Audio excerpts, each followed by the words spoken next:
अस्सलामुअलैकुम। जमशेद भाई सज्जाद बोल रहा हूँ पेशावर से। मैंने आपसे जनवरी में ब्रांच एग्रीमेंट किया था और अल्लाह के फजल से 8 पेयर थे जिसमें 8 ने बच्चे दिए।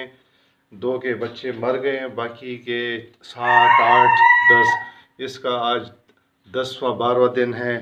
ये जो है ना इसके भी 6-7 बच्चे हैं। इसने भी बच्चे दिए लेकिन इसके सारे मर गए। नेस्ट से बाहर दिए थे, जब सुबह देखे तो सारे मरे हुए थे। इसने भी बच्चे दिए हैं।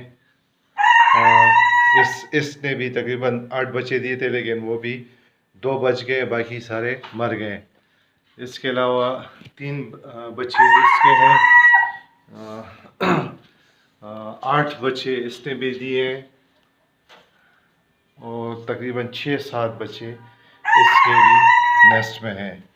तो मेरे सब भाइयों से गुजारिश है कि मैंने जेमी रैबिट फार्म से ये एग्रीमेंट किया था और अल्लाह के फजल करम से 8 रैबिट्स थे, सब ने बच्चे दे दिए 1 महीने के अंदर अंदर।